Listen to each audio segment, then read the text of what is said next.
This week on Gravel, the Prairie Zephyr tells us about macadams. They're not just a nut.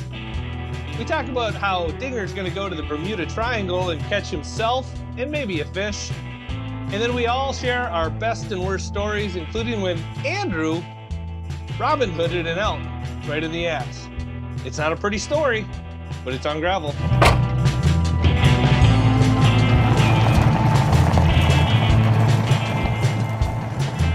Well, welcome, World of Gravel, to another episode of On Gravel. And I want to start this by, I've got a little bit of gravel trivia. You're familiar, obviously, with macadamia nuts. I heard a term the other day. Somebody called somebody else, this was on like the BBC, a macadammer. Like, what in the world? And it was like kind of an insult, but also kind of a little bit said with just a sense of maybe there was more to it, maybe a little bit of admiration, grudging admiration. So I looked it up. You know what a macadam is, Bronson? I have no idea. It's a small substrate gravel used in early Scottish asphalt. Wow. I'm writing this down. A small substrate gravel. Yep. It's kind of, I don't know how they get the granularity just right, but it's all the same sort of coarseness, little stones, named after John McAdam. And obviously, if you take it you parse this on out down the derivation route, macadamia nuts are named after the macadam. I'm guessing macadamia nuts are the same size as this little gravel. I don't know. There you have it. Why are you saying you guessing? Just definitively declare that that's the case and require someone to prove that you're wrong. That right there, is the difference between you and me. Between journalist and biologist. Yep. So yeah, I mean, I think when we take this across the pond, we're going to call it On Macadam. On Macadam. So when you started out with the gravel trivia, the only answer that I was prepared to give was class 5, because that's the only kind of gravel that I'm aware of. You've just got regular gravel and you got class 5. I don't know what class 1, 2, 3, and 4, and 6 are, but class 5 is a thing. Come on. You've got pea gravel. You've got tailings. You've got crushed gravel. You got washed crushed gravel. River rock. No. Okay. You've got what's called glebe. You've got terrain, or terrain, Terrain. You've got alluvium, that's the little round gravel of river beds, creek beds. Right. That's an impressive gravel knowledge, sir. For God's sakes, Bronson, you've got pebbles. Okay, pebbles. Bubba, when we get back from the war, I think we should start ourselves, Bubba Gump Gravel Company. That's so loam. That's soil. Look. If people were tuning in to listen to soil talk and gravel talk, they'd be listening to your mountain. But you're not Nephi Cole, so I don't want to hear about gravel and soil types. Let's talk about something really interesting that the outdoor world cares about. Well, let's talk about all the snow that you're bracing for. Another cyclone blizzard going on here? What's going on? Yeah, I'm not bracing for it. It's happening. I'm looking out my window and I cannot see dirt or grass. The ground is completely covered with snow.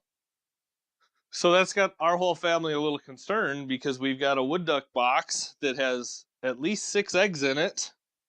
And, we're all worried that those eggs are going to get cold. But yeah, we're bracing for 24 hours of snow, wind, and a little bit of cold. Not going to get very cold, but enough where the snow's sticking. So yes, it's the middle of April and it's Minnesota, so of course there's a blizzard. Is your neighbor going to have to start his snowblower, or is it going to melt? Well, I think he's just decided, he's going to have to live with the consequences, and he's going to have to wait for it to melt. Now I'm going to go out and blow my driveway, and when we get to the ends of our driveways, we come almost out to a point, so we're very near each other. And all winter, we were very careful not to blow our snow onto our neighbor's driveway. But since he has put away his snowblower, and that's caused this blizzard, see, no good Minnesotan would have put his snowblower away yet. By doing so, you're causing the blizzard. It's much like when you wash your car, you make it rain. So it's his fault. So I'm going to blow all the snow from my driveway that I can onto his driveway, just to send a message.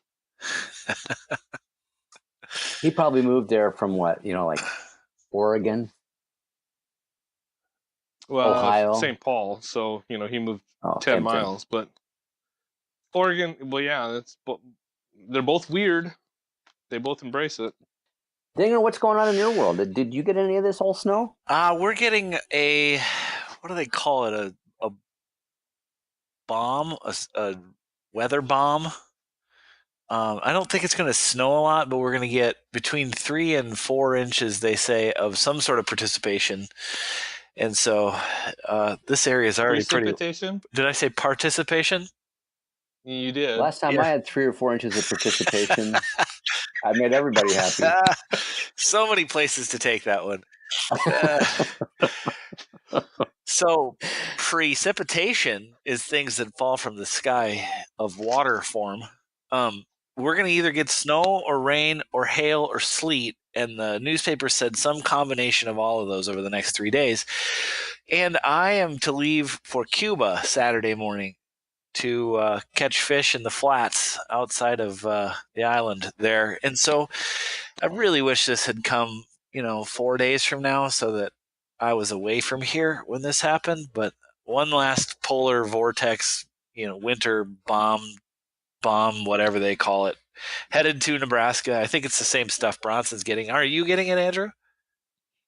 I think we're on the back side of it. Yesterday was really windy, as I think that low pressure was sucking all of our wind that way. No, today, it's breezy. It's old Prairie Zephyr, again, nickname in college. But it's a nice day. And there's no precip, there's no participation in the forecast. What are we talking about today, Mr. McKean?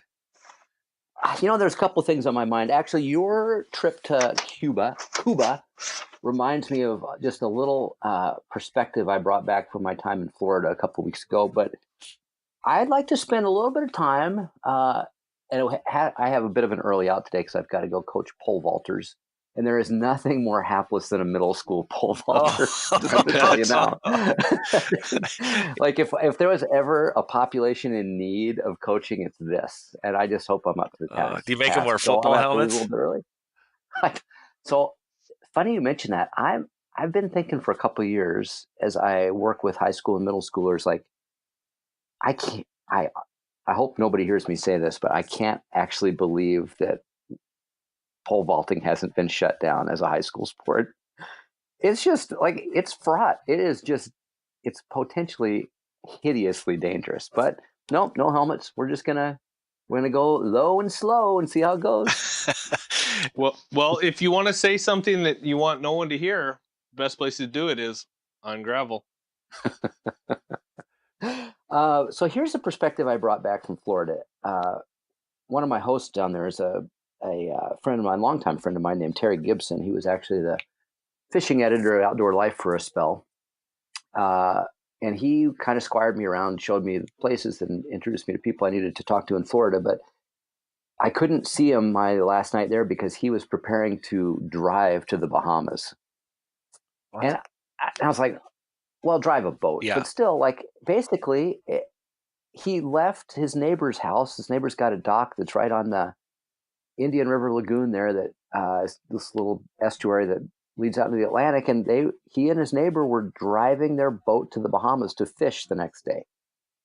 I just thought that was amazing. I know it's commonplace. I suppose if you have a big enough boat, it's not that long a ride. He said it's like 7 or 8 hours wide open across the Bermuda Triangle. But to me, I think nothing about getting in my pickup and driving 8 or 10 hours to go bear hunting or duck hunting or bird hunting. But to me, it was just so novel and frankly, just crazy talk. The idea that you would actually go just drive to the Bahamas. So I'm hoping that you drive to Cuba and drive around Cuba. Have a good time. That's the plan. We're fishing in a national park that we are certified as researchers to be able to enter. I'm not sure that this is the smartest trip or the smartest time to take this trip, but as you guys probably know, for a long time, Americans weren't supposed to go to Cuba. And so this is a relatively new thing for Americans, but Europeans have been doing this trip forever.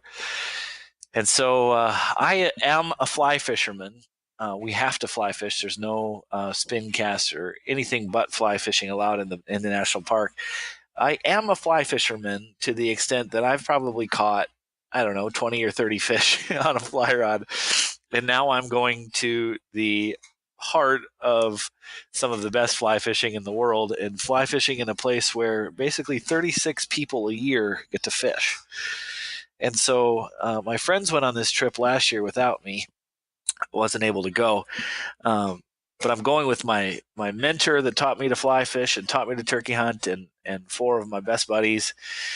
And we are supposedly going to get into schools of thousands of bonefish, is what they said they saw last year. And so this flatland Nebraskan halfway fly fisherman is about to go and see the complete other end of what it means to be a fly fisherman. And the thing that scares me, you guys will get a kick out of this, the thing that scares me is in the mornings in the flats, the wind blows really hard. Andrew, you've probably been, have you both been to the flats in the Caribbean? I have been to the flats. I've been to Belize and some places. I've never gone to any of the dirty communist countries like you are, but I have been in the Caribbean fishing bonefish. Well, Tommy. yeah, so apparently the wind blows terribly in the morning. And so the other day I was out practicing because you don't want the first time you've flown or you've thrown a big heavy fly on a big heavy fly rod to be when you're down in the action. And I did what was called a false cast for our listener that doesn't know what fly fishing is, but that's where you throw your line out in front and then bring it back without landing it on the water. It's called a false cast. So I literally pick my line up out of the water. I strip some line out of the reel. I pick the line up, false cast forward once, and pull it back with all the vigor you're going to need to cast into this nasty wind that was out there. And the wind was a crosswind, and I ripped that line back to make my back cast and sunk a woolly bugger, which is a decent sized fly, right flush in the middle of my neck. Very first false cast. So it was like it was like in your Adam's apple. Like you couldn't walk up to me and stick a pin in my neck any better than that stinking fly was. So you caught a sucker. I caught a sucker. Yeah, you scooped me. 3.4. Oh. Oh, were you going? Oh, did I steal that one from you're you, fine. Eric? It's all good. Man, I was just really hoping to say something funny for the first time in this podcast. No, but I'm going to like this pristine fly fishery. Several of the guys on the trip are former fishing guides. They're going to try and catch the Grand Slam. And I literally 37 seconds into my first fly cast with a stiff crosswind catch myself. I'm thinking, oh, these guys I don't know if we're still going to be friends by the time we get back because I'm going to be a heavy load toting around on those flats boats. So I'm excited. We'll be gone all week, and you literally are not allowed to bring a sat phone. There is no communication allowed outside of this area. So they may be planning to kill us and leave our bodies there, but Natalie Krebs can always take my spot and probably would be an upgrade anyway. So I'll be in Cuba next week.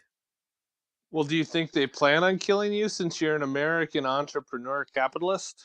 It's possible. That would be an epic way to go, right? Like, how many of your friends have died on a fishing trip in Cuba? Like, that's pretty cool relative to like, oh, you died of cancer. Pretty new, different, blame Castro. Mm-hmm. Have you written your eulogy yet, or are you counting on us to do you're that? the extemporaneous writer. You're welcome to take a shot at my eulogy. You do such a great job of our Oh, intros. This is more of an outro. That's outro. this would be an outro. This week in Eric Dinger's death.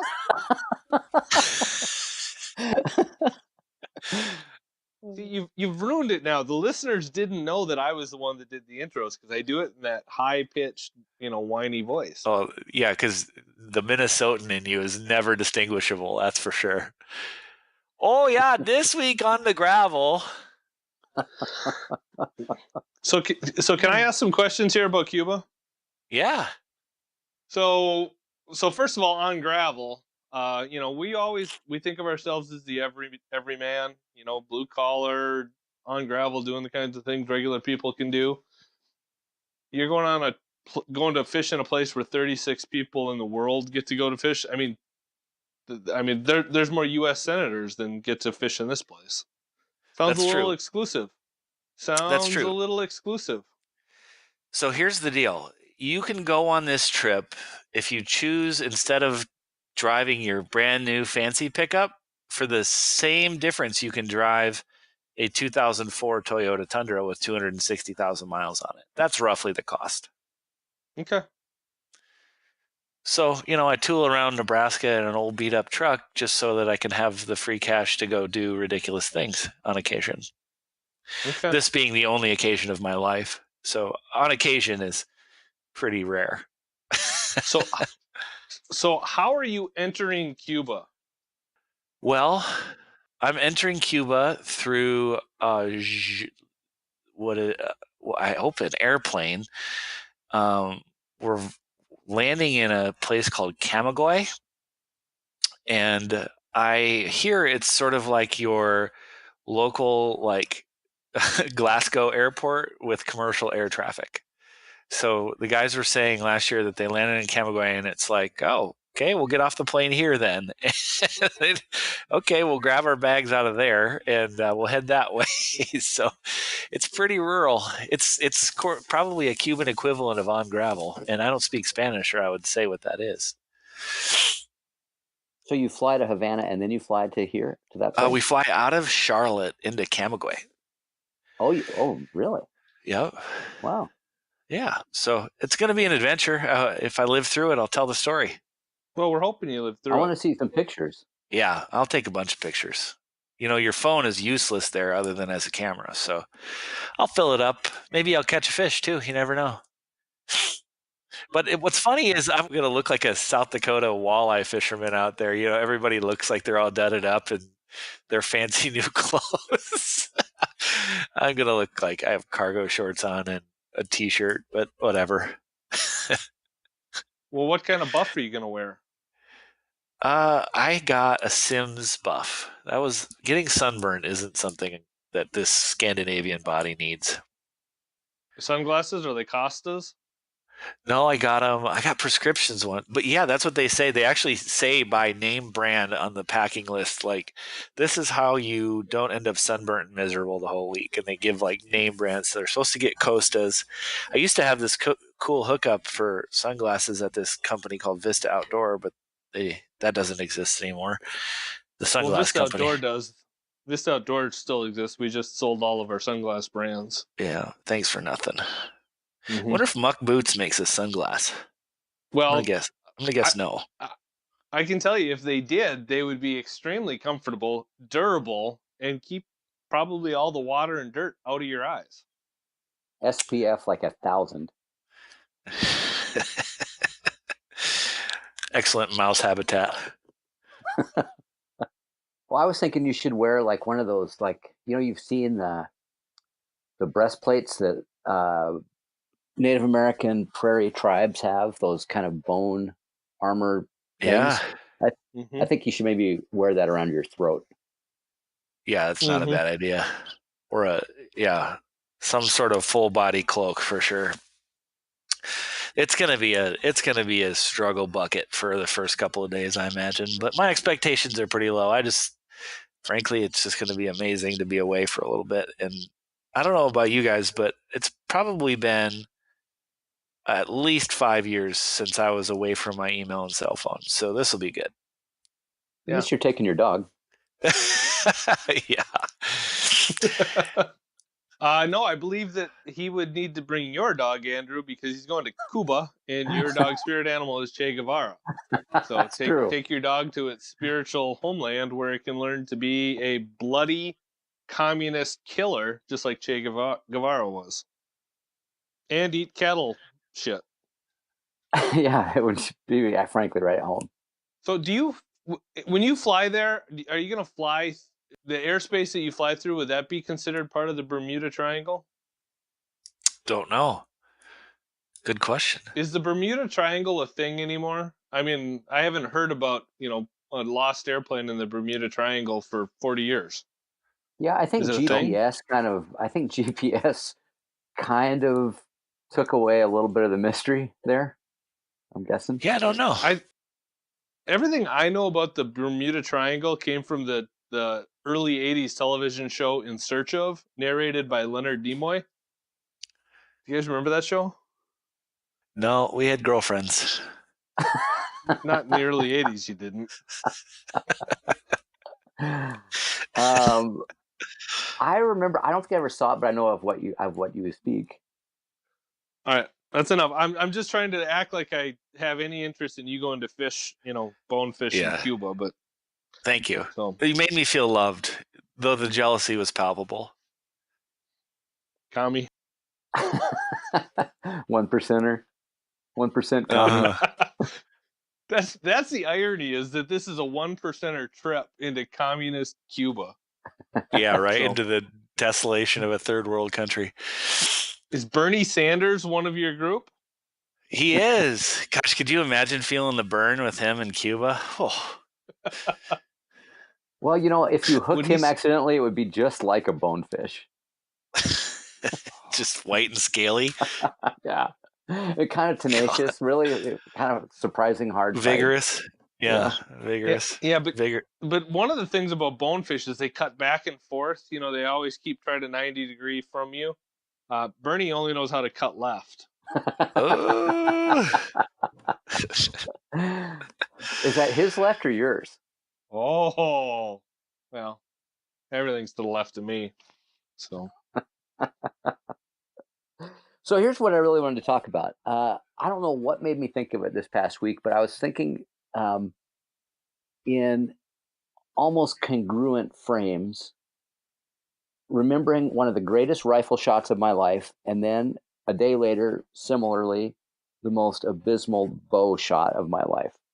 So I thought it might be kind of fun to ask you guys to revisit like the most heroic shot of your life, the one you will just remember with a smile, and then that kind of cringeworthy, I can't believe I just did this bad shot. And I'm going to give it a little context.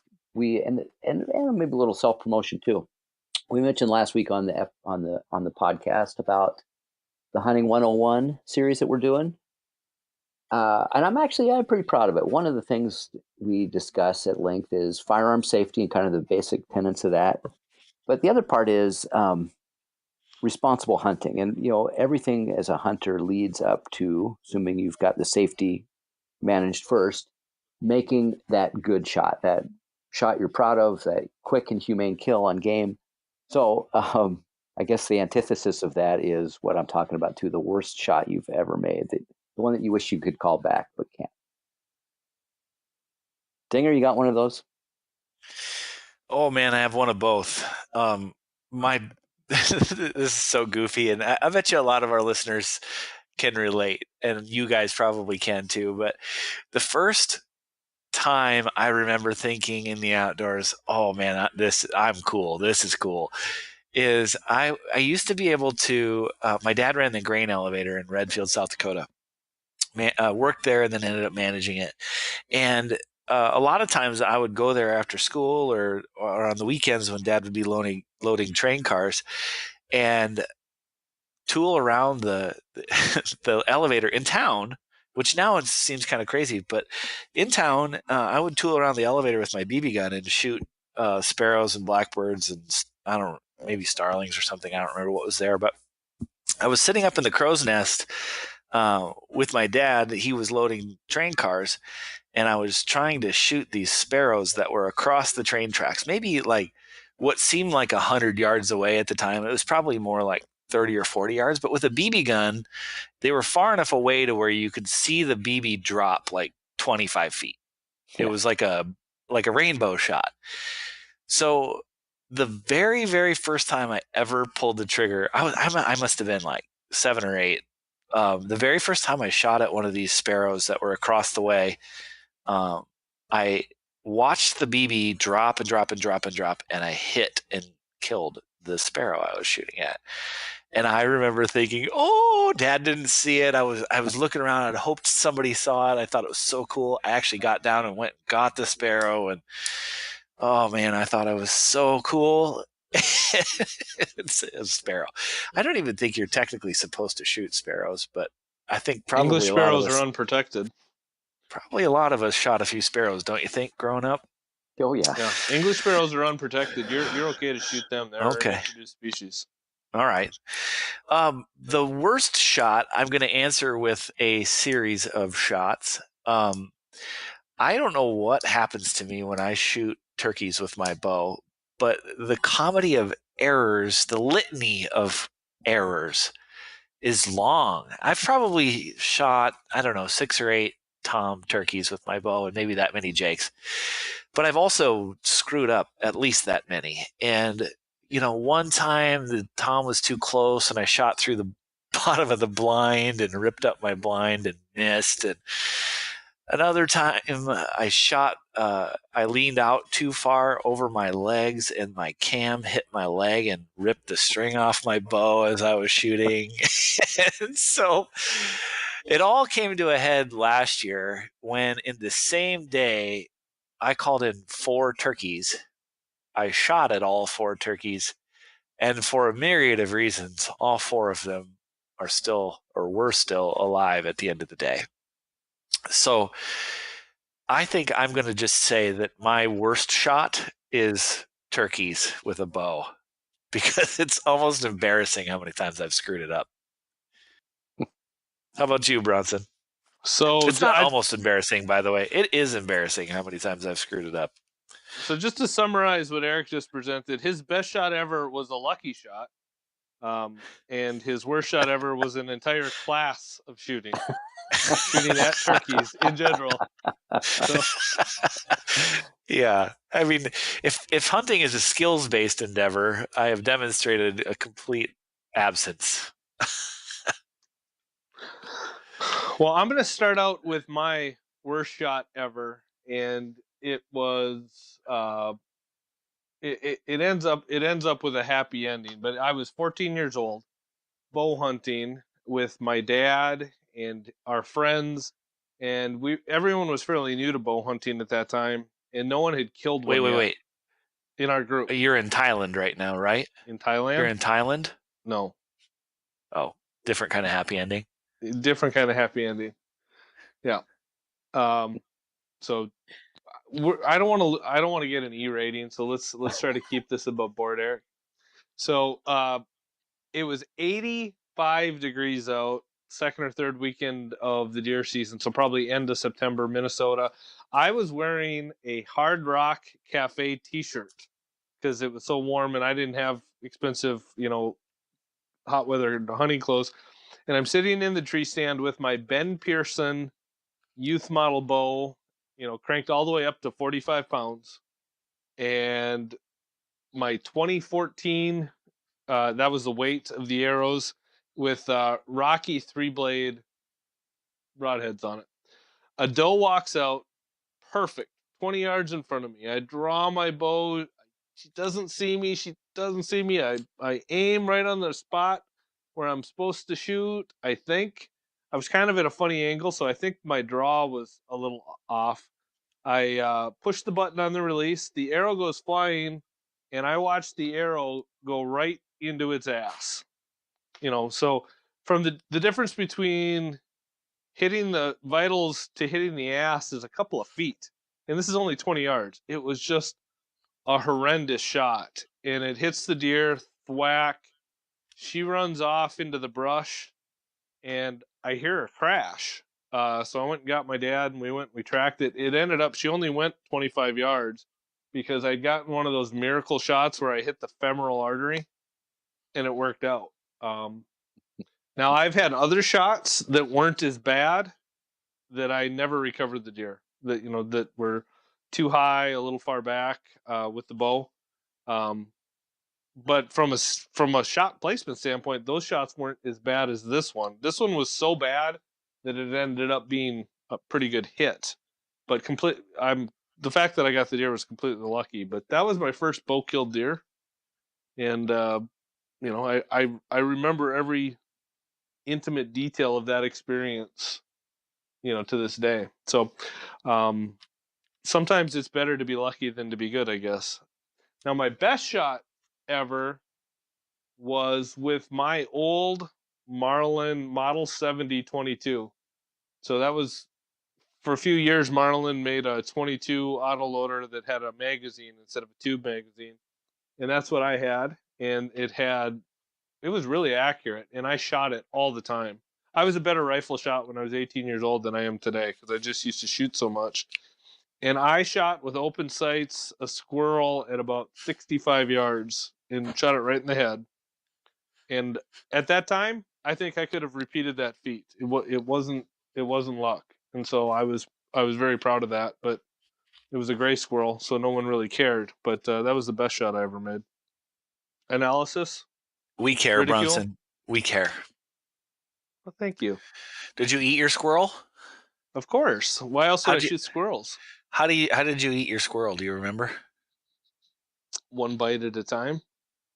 No, that not what you're looking for. Mm-mm. Mm-mm. Uh, Split the skin of the back, pull it. We always would skin them in the field. Quartered it, pan fried it to brown it with some flour. Just dipped it in flour, dredged it in flour, pan fried it, and then just chewed like hell to get it off the bone. Romantic. Yeah, I've First, I've improved my squirrel cooking prowess since then, but yeah. back then that was what we did. I had squirrel as a kid once. Your story reminded me of that. That makes me never want to ever be around one again. It was rough, but they're not bad if you know what you're doing. But my stepmom gave a yeoman's effort to it, but she had no idea how to prep a squirrel, and probably still doesn't in her defense. And it was rough. It was rough. Well, do you squirrel hunt and eat them today? I don't squirrel hunt much anymore. We mostly squirrel trapping in my life. Trap and transport. Well, I think you're depriving your kid. Andrew, what's your shooting stories? Well, first of all, I've really let myself down. This was going to be the winter of the first Valley County, Montana squirrel hunt ever. We've got fox squirrels that have come up to the river, and I don't know what in the world they eat. We don't have any acorns. We don't have any mass-bearing trees, but there they are. I don't know. I bet on the stretch of Milk River I'm most familiar with, there might be is 4 or 5 or 6 squirrels pretty consistently. So anyway, this was going to be the year to have a good old squirrel hunt. Didn't pull it off. So next winter. I think it's a good winter time thing. Now we're in spring. I think we'll wait. Let them whelp. My best. I'll tell you. It's funny. My worst shot is going to mimic Bronson's. Way too close for comfort. So I'll tell you my best shot first.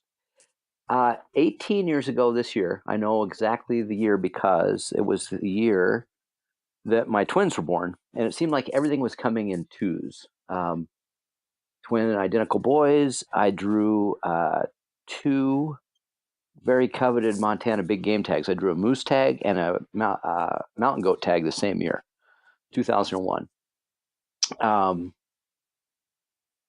And luckily or not, I guess the moose tag was near my home. I was living in Helena at the time, and I scouted all summer and early fall for moose, and never really found a gigantic one. But it was an easy shot. I ended up calling in this little 2.5-year-old bull. Probably he was really small. My dad was at my side, and there was just something about I grunted it in, mouth called it in, and it came just crashing. I'd seen this bull probably 10 times and had passed it every time, except when my dad was with me. My dad had never seen a moose, especially a moose come to a call. So I killed that one at like 70 yards, went down like a box of rocks. That out of the way, I then turned my attention to the mountain goat, and the tag was in the Crazy Mountains, kind of in the center part of the state. I drove there with a couple of buddies of mine. We set up camp in this campground. Oh, here comes the train. As we're setting up camp, hanging our food, I had a spotting scope out, and this campground's in the very bottom of this drainage. I'm glassing up in the high peaks, and damned if it's almost like my spotting scope just found this goat without me even looking. I put my eye into the eyepiece, and there, looking back at me, is a big old Billy Mountain goat. I mean, probably 2,500 or 3,000 feet straight up this canyon wall. But had my buddies come look at it, it was a pretty good looking Billy. We made some landmark uh, associations where we might go, and we started hiking. We hiked all day long, got up into that basin where we had seen it at the very last part of the day, and it was really hot. This was probably the very first part of October. I wanted to wait just long enough for the hair on the goats to be pretty long, but I didn't want snow to get in our way. So, I mean, it was a hot fall day, probably 75 degrees. There is nothing out. I mean, it's just baking heat up in those high basins, and we kind of thought, well, we'd made this big hike for nothing. And I look across this canyon, and there's a mountain goat in the shade of a little tree. It's probably 450 to 500 yards across, almost straight across. But to walk there, we would have had to go down this just plunging canyon and up the other side to get closer to it. And so we watched it for a while. And I was shooting an old, kind of my first real big game rifle. It was a Remington 700 in 7mm Magnum, and I had a little fixed 4 Bushnell scope on it. And kind of like you, Bronson, I had been shooting that rifle so much in anticipation of this epic season that, I mean, I was a dang good shot with it. I knew pretty much where it was gonna that bullet was gonna go out to about as far as that goat was. But man, just a duplex scope on it, you got a lot of Kentucky windage that you're trying to figure out there, and this goat is bedded down, so the vital area was pretty small. And I watched him for a while, and I kind of assessed my skill set, and I decided I was going to shoot him. One shot kill at a sleeping mountain goat at what we later ranged at 580 yards. Wow. And it after the shot, my buddies were glassing for me, spotting for me. It just sort of stretched out, and it was right above this, like I mentioned, this plunging canyon. I was a little afraid it was going to start the terminal roll, but it stretched its legs, and then luckily it kind of contracted its legs and died in its bed. Best shot of my life. Wow. It did take the rest of the light that we had to get over to it, but we ended up packing that goat down off of that peak by headlamp. It's the only 1-day goat hunt I've ever heard anybody have, but it was pretty cool. You win.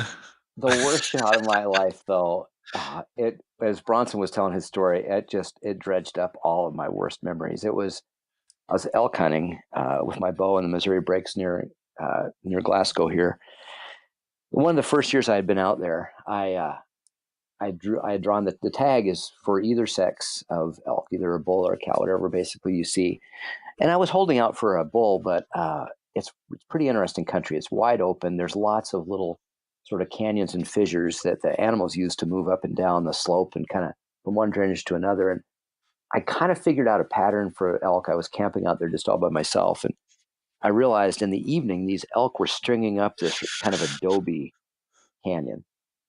And if I could just get in the way and the wind was right, I thought that they might file right past me. So I got there early in the afternoon and kind of got set up where I kind of figured they were going to come past, whittled away the time, and I started realizing, man, we're getting kind of dark. Like, I'm going to lose light here. And all of a sudden I heard something down below me. And sure enough, there's a string of elk coming up this draw, just as I patterned them and predicted. So the wind was just right.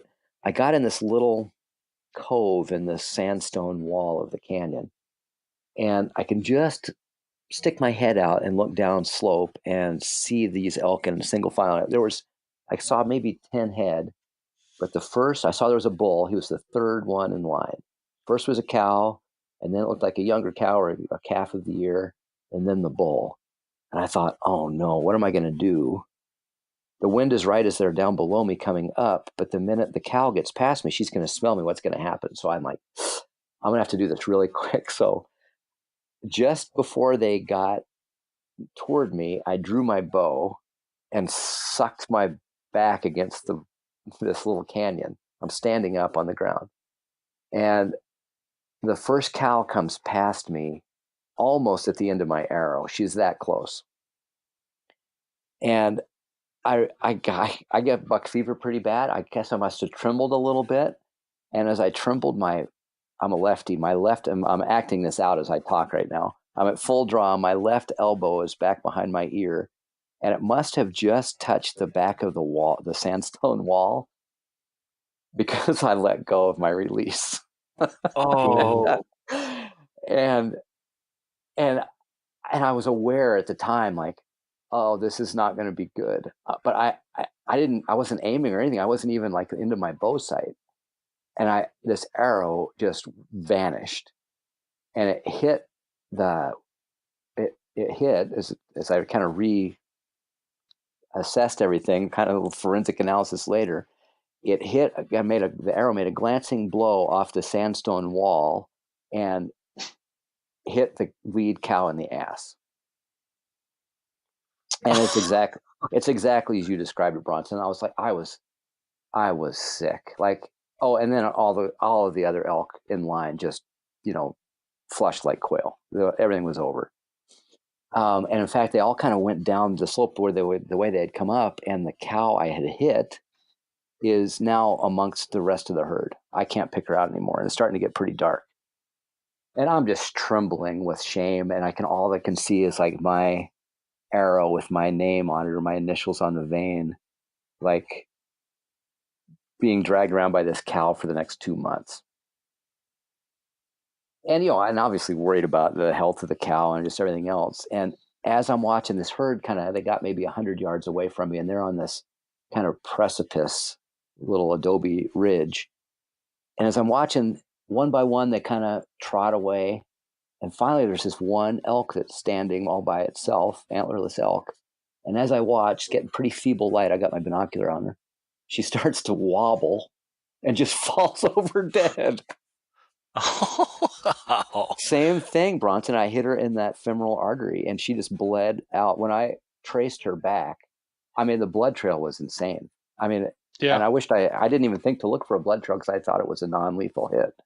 But she was just guttering blood almost from the minute she got struck. Yeah, that doe I shot, it looked like you stuck a faucet in her and turned it on. It was just one trail of blood, the 20 some yards that it took for her to go and expire. It's the kind of blood trail you look for, but normally, it's after you put the arrow right behind the leg and take both lungs and the heart out. Yeah. Yeah. But, so anyway, those are my highs and lows. Pretty low. You ever caught yourself with a fly rod? Yeah. It Have you? happens to everybody. Yeah, it happens to everybody. But usually not on the very first cast.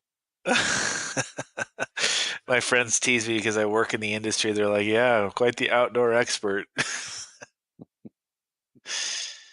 They'll have fun. You could put me in a parking lot that's been cleanly swept, and I will in some way in a back cast find some sort of twig and catch that, on concrete. Yeah.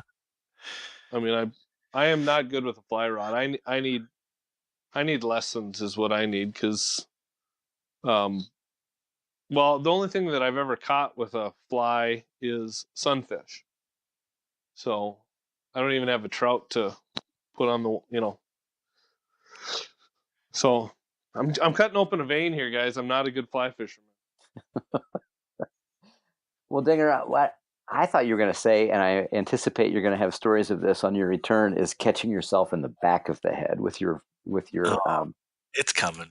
It's coming. It just is going to happen.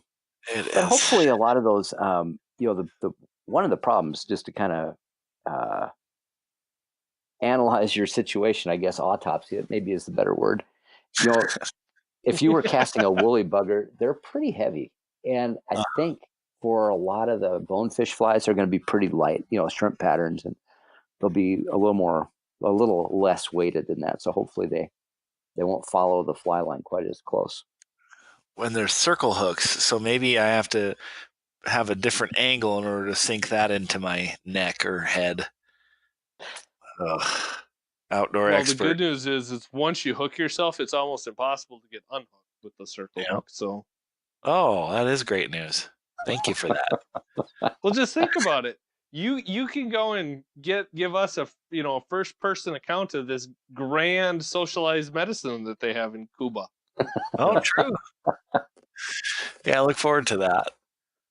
Well, as far as best and worst shots go, I'm going to say I think a 560-yard shot with that gun on a billy goat is pretty crazy, followed by a 65-yard shot on a squirrel, followed by a anywhere between 16 and 80-yard shot on a sparrow with a BB gun. I think is also the same order of our outdoor expertise. Yeah. I don't know. I think they all have a place. This was good. See, They but all have a place in sort of the pantheon. yeah, we run the gamut. I think I can speak for all of us though that I'd rather have a horrendous miss that doesn't touch the animal than a slight miss that wounds it and you don't recover it. There is nothing worse than that feeling. Yeah, I agree. The sleepless night, the the lamenting the next day as you walk circles and circles and circles and can't find blood, and that's I not the agree. fun part. Well, I'm gonna go. Hopefully, not have an experience with Glasgow's medical infrastructure after pole vaulting. I have a dichotomous question before you do. Ready, McKean? I think so. Bronson or Dinger?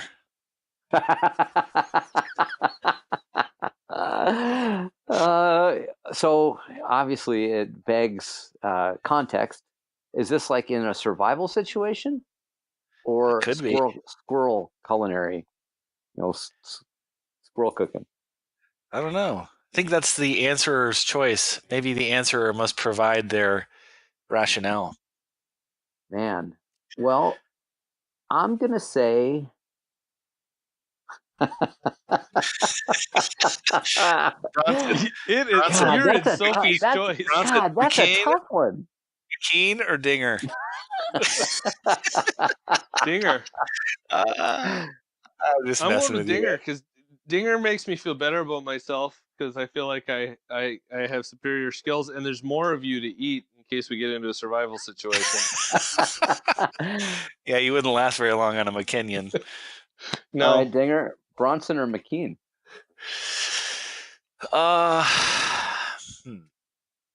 Good question. I'm gonna pick a seasonal answer. So during fly fishing season, I'm gonna pick McKean because his facial hair is handy for making dry flies. Mm-hmm. During the winter season, I'm gonna pick Bronson because he's not going to be using his coat unless it's below 0 and I can borrow it. Okay. That's a cop-out answer. That was such a fence sitter BS answer. Well, Well, McKean hasn't answered at all, so. Yeah, no, it's clearly going to be Bronson. Yeah, I knew that because he's funnier consistently. Well, and I don't feel as sorry for him as often, and that takes a real emotional toll. Yeah, it's a burden. Well, I think the trichotomous question should go on the Facebook page. McKean, Dinger, or Bronson? Yeah, I agree. Mm-hmm. We all need to have our own teams. People need to vote. Yeah, like team. What's the teeny bopper story where you're Twilight or whatever, where you're on like team whatever? Oh man, that's Vampire or werewolf? yeah, yeah. Yeah. Twilight. So either your team Bronson, your team McKenyon, or your team Dinger. I'm going to be big in Brooklyn because I don't use the word hipster. It's offensive that you do all the time, Bronson.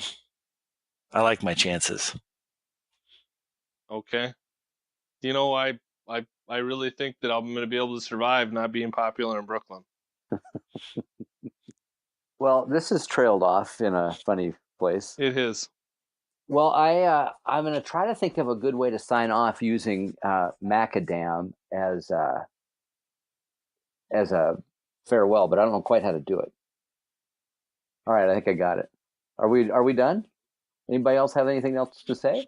Nothing else to say? Anybody got Let's something wrap to say? this up. Okay. Nope. Okay, well, this has been education. I would like actually to invite our listener to maybe share their best and worst shot on our Facebook page. And I have a little present for the best story. I'm not going to reveal what it is now. I'm just going to say it's worth the telling. So It's a glass cow, isn't it? Until next week, won't you keep your tires with a Y on the macadam? And we'll see you right here next time on Gravel.